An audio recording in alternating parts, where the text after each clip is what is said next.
Nosso próximo orador é o irmão Peter Mora, de Los Angeles. O título da sua palestra: Isso não é justo. Isso não é justo.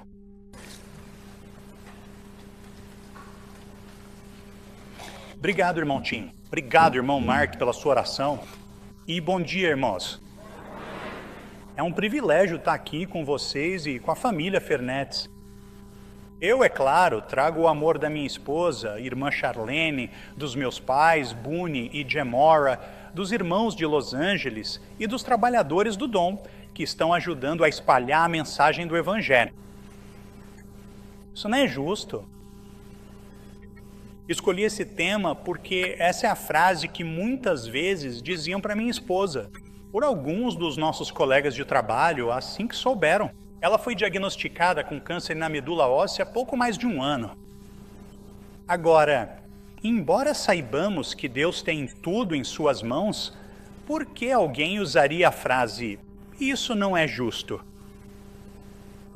Você pode pensar que dizem isso porque estão passando por uma provação, mas não é bem isso. Eles estão passando por uma aprovação, mas acreditam que não deveriam ter que passar por isso. Agora, aqui está um exemplo de uma provação que as pessoas acham justa. À medida que envelhecemos, começamos a sentir dores, incômodos, nossa visão piora, nossa audição piora. Bem, essa é definitivamente uma provação difícil. No entanto, sabemos que todo mundo passa por essa provação ao envelhecer, então aceitamos isso como sendo justo. Mas, como exemplo de algo que não parece justo, uma reclamação comum encontrada no Antigo Testamento é que os ímpios prosperam enquanto os justos sofrem. Isso é justo? Quando uma pessoa consagrada diz, isso não é justo durante uma provação, ela está, na verdade, dizendo duas coisas. Primeiro, elas sabem que Deus tem o poder de intervir naquela situação e remover a provação. Mas, em segundo lugar, acreditam que Deus fez a escolha errada ao não removê-la. Em outras palavras, acham que sabem mais do que Deus. Agora, essa atitude agrada ao Senhor? É claro que não. Então, como podemos evitar cometer esse erro? Precisamos adicionar uma ferramenta ao nosso cinto de ferramentas da consagração. De onde deve vir essa ferramenta? A Bíblia. Vou compartilhar com vocês uma passagem das Escrituras que, quando entendermos o que diz e quando acreditarmos plenamente nela, transformará nossa caminhada consagrada, proporcionando paz mesmo durante provações difíceis. Na verdade, é um fundamento do plano de Deus. Vamos agora consultar Isaías 55:9. Isaías 55:9. Assim como os céus são mais altos do que a terra, assim são os meus caminhos, mais altos do que os seus caminhos, e os meus pensamentos mais altos do que os seus pensamentos. Agora, se essa passagem não te anima, então você está perdendo todo o impacto do que ela contém. Ela afirma categoricamente que Deus e sua sabedoria são infinitamente superiores a qualquer outra coisa. Portanto, podemos depositar nossa total e absoluta confiança na sabedoria do Senhor em tudo o que acontece conosco ou em tudo que nos cerca neste mundo. Precisamos saber os detalhes de tudo o que Ele está fazendo? Não, só precisamos confiar nele. Mas o que acontece se não confiarmos nele? Então, experiências difíceis podem nos levar a passar por 3 emoções diferentes. Primeiro, confusão, porque não entendemos por que estamos passando por aquela experiência. Será que eu fiz algo errado? Será que eles fizeram algo errado? Isso é só um mal-entendido?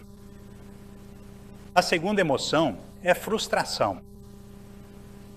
O motivo de ficarmos frustrados é porque acreditamos que a experiência já deveria ter acabado. E se ela se prolonga demais, perdemos a paciência. Isso leva à terceira emoção, a raiva. E querendo admitir ou não, alguns podem ficar com raiva do Senhor porque sabem que Ele tem o poder de resolver o problema. E mesmo assim, Ele escolhe não fazê-lo. Então, vamos olhar alguns exemplos na Bíblia que poderiam fazer alguém dizer: isso não é justo. Começando com Adão e Eva. O que aconteceu no jardim? O que poderia fazer alguém dizer: isso não é justo? Bem, quem foi colocado no comando do jardim? O anjo, chamado Lúcifer. Deus não sabia que Lúcifer tinha orgulho no coração e o desejo de fazer o mal e bagunçar as coisas? Sim, claro. Deus sabe o futuro antes que ele aconteça. Então, vamos fazer essa pergunta.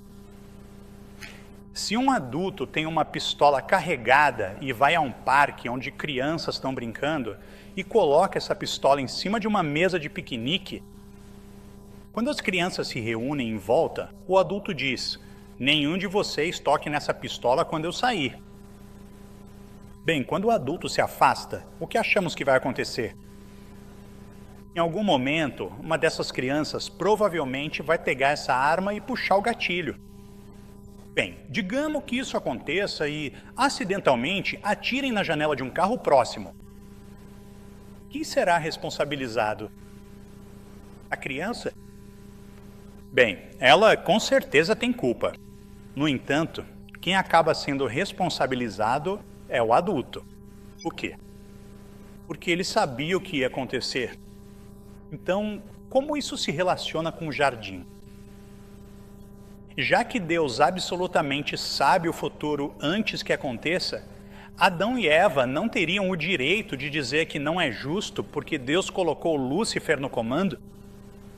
Afinal, Eva não sabia que estava sendo enganada. E ainda tem o Adão, bem no meio disso tudo, com a mulher que ele ama. Dadas as circunstâncias, será que não surpreende ele ter seguido junto com ela? Ainda mais porque eles não tinham nenhuma experiência com o bem e o mal. Isso não é justo. E, para piorar ainda mais, por que nós morremos? Por causa dos nossos próprios erros? Não, por causa do pecado de Adão. Bom, isso realmente não é justo. Mas, em vez de olhar para a situação e dizer, isso não é justo, a gente deveria pegar a nossa ferramenta de consagração e lembrar de Isaías 55:9, que nos diz que os caminhos dele são mais altos. Embora Adão e Eva só conseguissem enxergar os resultados de curto prazo dessa experiência, Deus vê as coisas a partir da perspectiva de longo prazo da eternidade. Eles não entendiam que o plano futuro de sacrificar Jesus Cristo, o Cordeiro de Deus, já tinha sido estabelecido desde a fundação do mundo.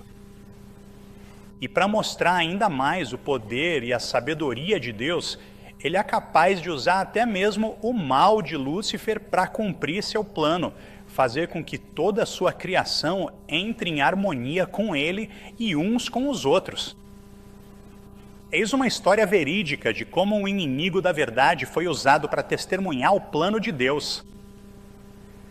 Eu estava trabalhando em uma barraca de feira, distribuindo a verdade e literatura, e um jovem de 20 e poucos anos veio até a nossa barraca. Agora, a frente de sua camisa dizia, cuidado com o fogo do Hades.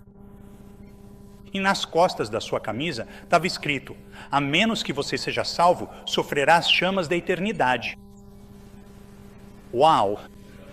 Bem, ao vê-lo se aproximar, fiquei pensando, como eu poderia ter uma conversa razoável com esse sujeito? Mas lembre-se, os caminhos de Deus são mais altos, e eis o que aconteceu. Ele olhou para os folhetos que estávamos distribuindo e percebeu a verdade sobre o inferno. Embora não soubesse exatamente do que se tratava o livreto, ele ficou entusiasmado com o título e perguntou se podia ficar com 10 delas para poder ficar do lado de fora e distribuí-la.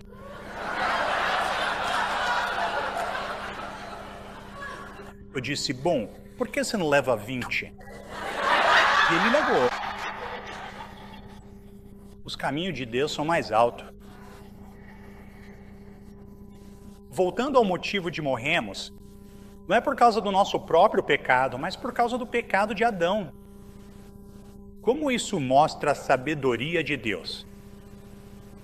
Bem, de acordo com os princípios de justiça de Deus, se um homem perfeito pecar, quantos homens perfeitos precisam morrer como resgate? Seria necessário um olho por olho. E se 2 homens perfeitos cometessem pecado? Quantos homens perfeitos teriam que morrer? 2. E claro, se fossem 3 e assim por diante. Mas, pela sabedoria de Deus, Ele permitiu que o primeiro ser humano pecasse e que todos experimentassem o bem e o mal. Dessa forma, só foi necessário um homem perfeito como resgate por Adão e toda a sua descendência.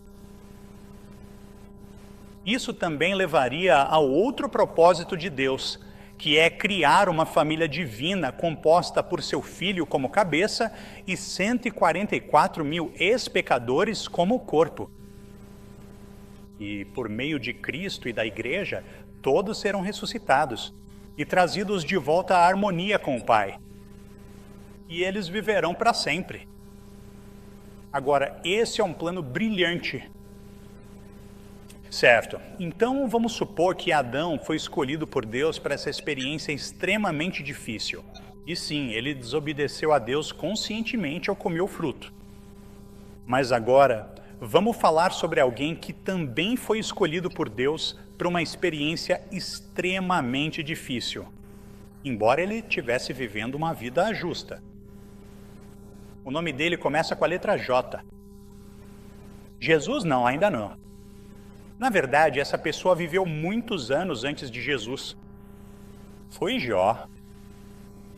Eis como trabalha descrito em Job 1.1. Ele era irrepreensível, íntegro, temia e respeitava a Deus e evitava qualquer coisa má. Agora em Jó 1.8, Deus estava conversando com Satanás, que provavelmente andava por aí tentando causar confusão, vendo quem ele conseguiria fazer o mal e se voltar contra Deus. E foi aí que Deus recomendou Jó. Deus estava bravo com Jó. Foi por isso que ele se ofereceu? O nome de Jó? De jeito nenhum. Na verdade, Deus se referiu a Jó como meu servo Jó. Bem, o adversário viu isso como um desafio. Deus disse, você pode fazer o que quiser, só não toque em Jó em si. Bem, nesse momento, Jó perdeu quase tudo. Seus bens materiais, seus servos, seu gado, até mesmo seus filhos. Jó se afastou de Deus nesse momento? Não. Mas o adversário não tinha terminado. E foi aí que Deus lhe deu permissão para fazer o que quisesse com Jó. Só não podia matá-lo.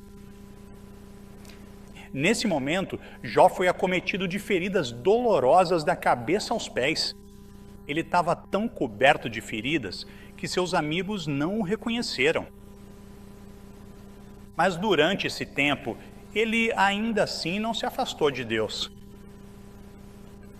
No entanto, depois de um tempo, Jó diz algo que desagrada ao Pai Celestial.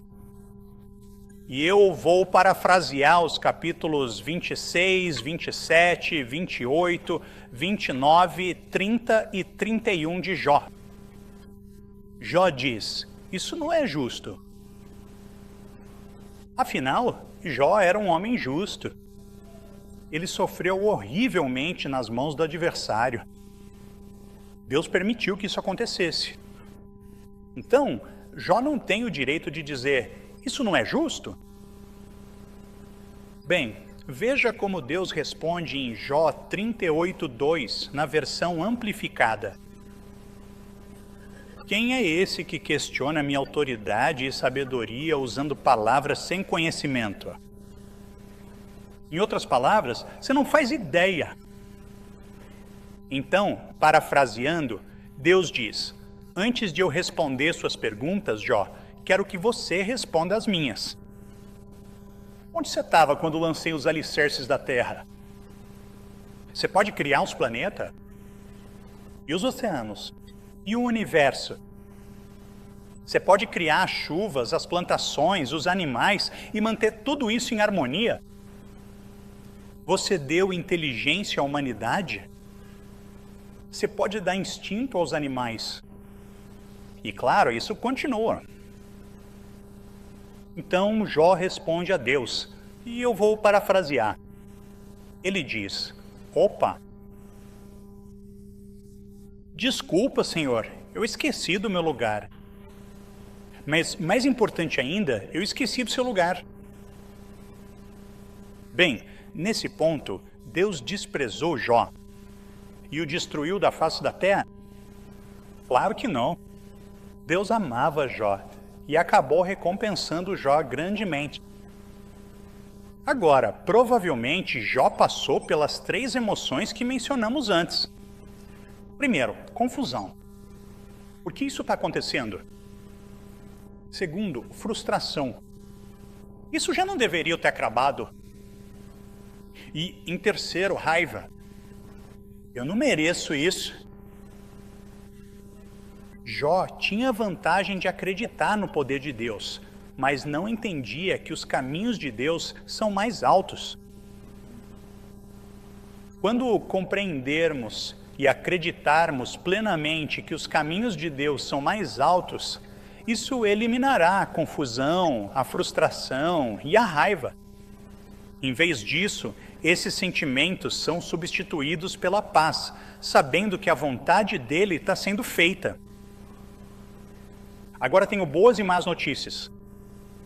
A má notícia é que existe uma coisa que esse entendimento não eliminará.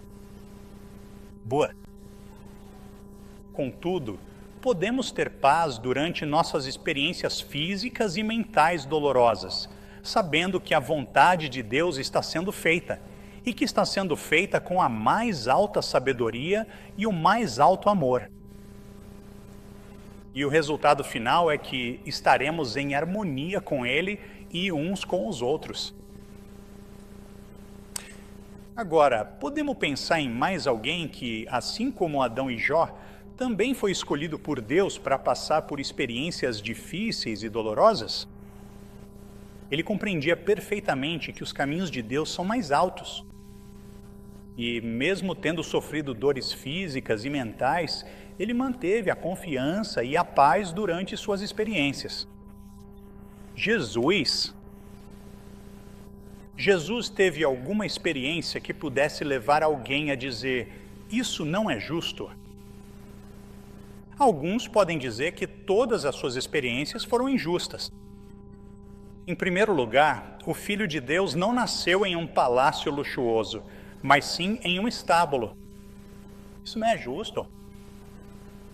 Para um rei, ele não foi criado com os melhores professores e sábios, mas sim por um carpinteiro. Isso não é justo.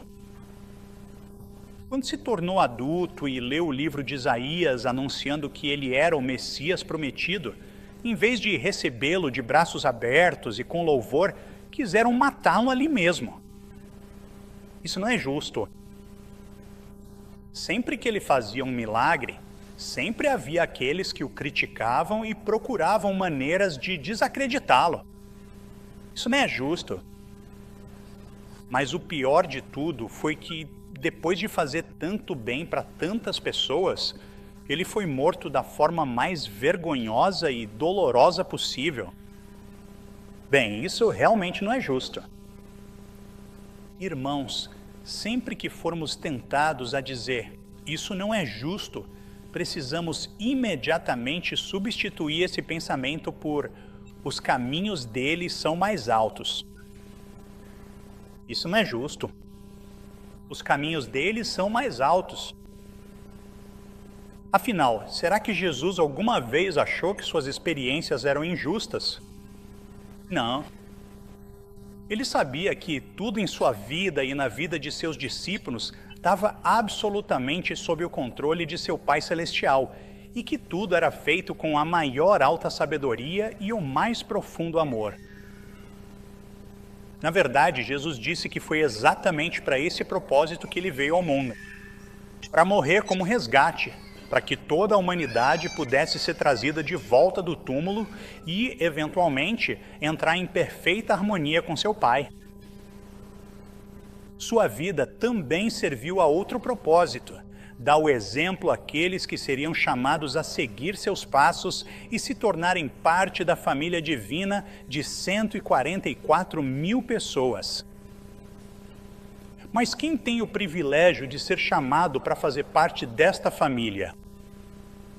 Seriam os líderes religiosos da sua época que estudavam a lei ou trabalhavam no templo? Basicamente, a elite religiosa. Afinal, eles dedicaram suas vidas a servir ao Senhor.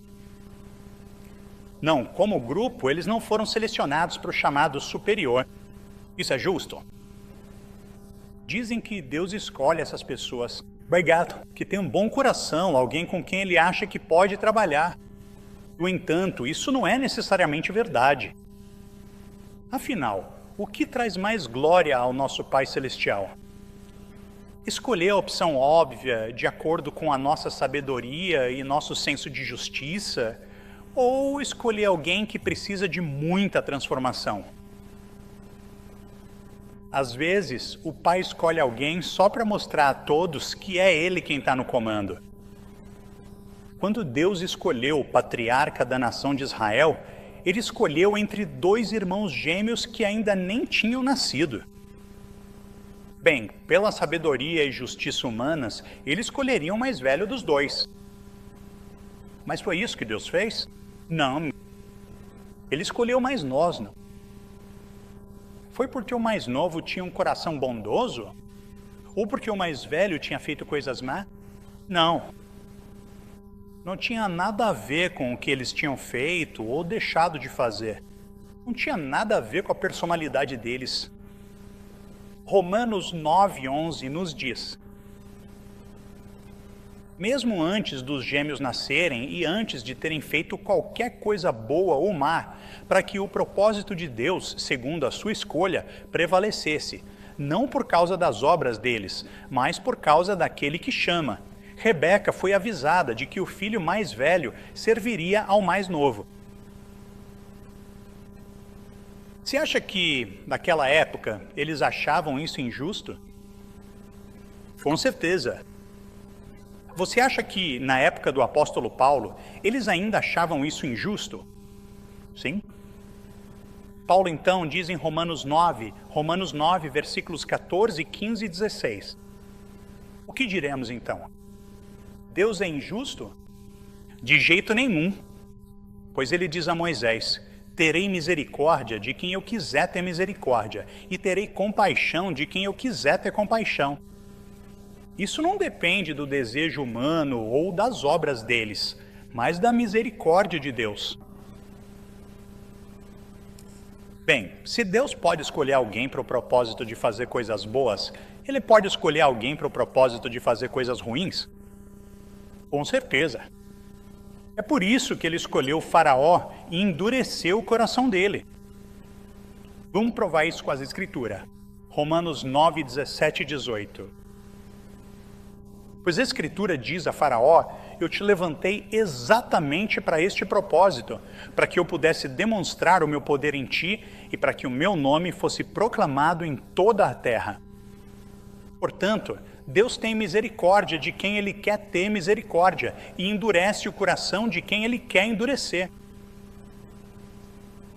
Isso parece um pouco duro. Deus tem o direito de fazer isso? Romanos 9, 21. O oleiro não tem o direito de, da mesma massa de barro, fazer alguns vasos para fins especiais e outros para uso comum?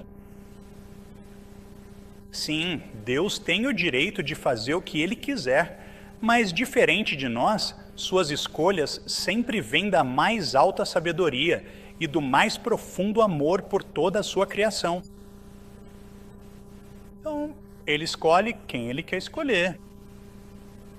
Pescadores, cobradores de impostos, médicos, advogados, enfermeiras, estudantes universitários, donas de casa, donos de casa, engenheiros, mecânicos, fazendeiros, aqueles que são solteiros, aqueles que são casados, aqueles que são divorciados. Perceba que eu não incluí políticos, embora ele pudesse fazer isso se quisesse. Mas e quanto às celebridades? Quero dizer, celebridades famosas.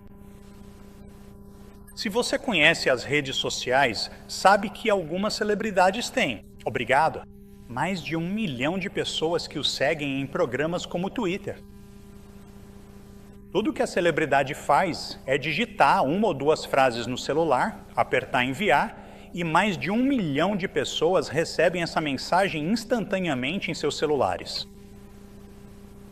Se o Senhor quisesse espalhar a mensagem do Evangelho rapidamente, por que ele não faz isso com algumas celebridades? Porque os caminhos dele são mais altos. Ele sabe que as celebridades definitivamente atrairiam pessoas, mas pelo menos por enquanto seria pelos motivos errados. E esses seguidores provavelmente desapareceriam quase tão rápido quanto apareceram. Especialmente aqueles que, por exemplo, acreditam fortemente na evolução. Sabe, isso me lembra uma história em que uma criança perguntou ao pai: como as pessoas nasceram? Então o pai disse: bem, Adão e Eva tiveram filhos. Os filhos deles cresceram e tiveram filhos, e assim por diante. A criança então foi até a mãe e fez a mesma pergunta. E ela disse para ele: nós éramos macacos. Depois evoluímos até nos tornarmos como somos agora. A criança correu de volta para o pai e disse: você mentiu para mim. O pai respondeu: não, sua mãe estava falando do lado da família dela.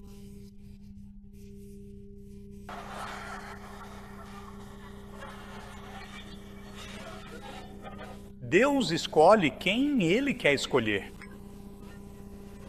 Mas nada do que o Senhor faz é aleatório. Deus quis mostrar ao mundo o seu poder, então Ele escolheu o Faraó. E quanto a nós? Será que Deus quer mostrar ao mundo algo além do seu poder e é por isso que Ele nos escolhe? A resposta é sim. E o que ele realmente deseja mostrar ao mundo é a sua imensa graça. Vamos ler Efésios 2:7. Efésios 2:7. Nas eras futuras, ele revelará as riquezas insuperáveis de sua graça. Isso se demonstra em sua bondade para conosco em Cristo Jesus.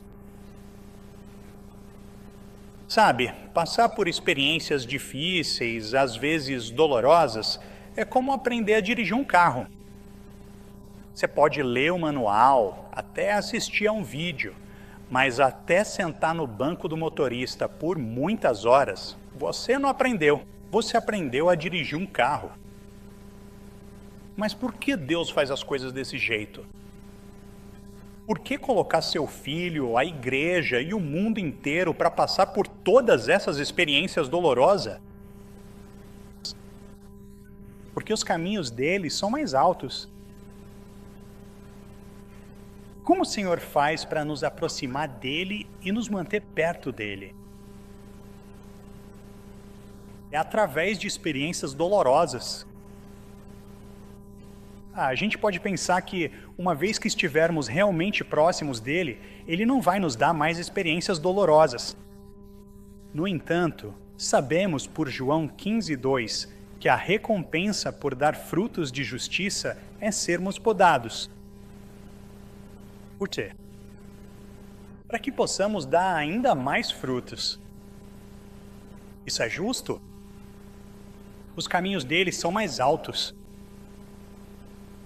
Mas e quanto ao mundo? Quando eles forem ressuscitados no reino, será que vão se lembrar de tudo o que viveram? Com certeza. Esse é o objetivo de passar por experiências, para que possam aprender com elas. E são essas experiências de viver em desarmonia com Deus que vão ajudá-los a fazer as escolhas certas durante a era milenar. E, eventualmente, está em perfeita harmonia com Deus e toda a sua criação. Aliás, onde todas essas memórias ficam guardadas depois que uma pessoa morre? Absolutamente cada memória preciosa de cada ser humano é guardada com carinho pelo nosso Pai Celestial. Achamos que isso é difícil para Deus? Lembrar de cada pensamento de cada ser humano que já existiu? Não, nem um pouco. Não só os caminhos e pensamentos dele são mais elevados do que os de qualquer outra pessoa. Não só ele é mais poderoso do que podemos sequer imaginar. Mas em Isaías 46, 9 e 10, Deus diz: "Pois eu sou Deus, não há outro. Eu sou Deus e não há ninguém como eu. Eu conheço o fim desde o começo. E desde os tempos antigos eu sei das coisas que ainda não aconteceram. Meu propósito será estabelecido, e eu cumprirei tudo o que me agrada." Os caminhos dele são mais elevados. Você já viu alguém prestes a cometer um erro que você sabe que essa pessoa vai se arrepender? Então, o que você faz? Você tenta impedir. Por quê? Bem, porque ela está prestes a fazer algo de que vai se arrepender. Sim, mas por que você ficou tão motivado a ajudar? É porque você leu um livro sobre arrependimento? É porque você viu um exemplo de arrependimento na TV? Não, é porque você sabe exatamente como é fazer algo de que se arrepende. Você teve uma experiência dolorosa que te ensinou uma lição sobre o que não fazer, e isso te motiva a ajudar os outros a não cometerem o mesmo erro. Mas o que acontece se eles fizerem mesmo assim, mesmo depois de você ter dito para não fazer? Você se afasta deles e diz: "Bom, já que você não seguiu meu conselho, nunca mais vou falar com você." Não. Se você é um cristão maduro, você diz para eles que sabe exatamente como eles se sentem, porque você já passou por isso. E então você ajuda essa pessoa a se reerguer. E nesse processo, você cria um vínculo com essa pessoa. Então, nessa experiência, 2 erros acabaram levando a algo certo. Ou, de outra forma, todas as coisas cooperam para o bem daqueles que amam o Senhor. E, no final, todos vão amar o Senhor. Deus nos dá experiências difíceis e, às vezes, dolorosas, porque elas nos unem uns aos outros e nos aproximam do Senhor. Quando confiamos em sua sabedoria e em seu amor, quando sabemos que seus caminhos são mais altos, então podemos ter paz em vez de confusão, frustração e raiva. Claro, ainda enfrentamos dificuldades. Alguns podem se perguntar: será que vou conseguir? Será que ainda tenho tempo suficiente na minha vida para tornar minha vocação e eleição certas? Afinal, quanto tempo ainda me resta? Bem, lembro de um homem aprendendo a saltar de paraquedas.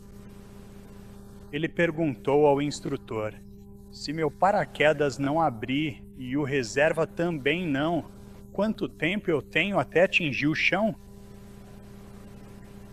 O sábio instrutor respondeu: "Você tem o resto da sua vida."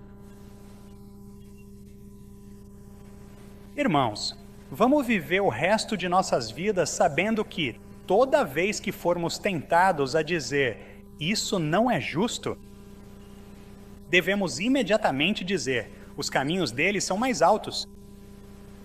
Confiando nas palavras de Filipenses 1:6, que diz: "Tô certo e confiante disto. Aquele que começou boa obra em vocês há de completá-la até o dia de Cristo Jesus." e que o Senhor acrescente a sua bênção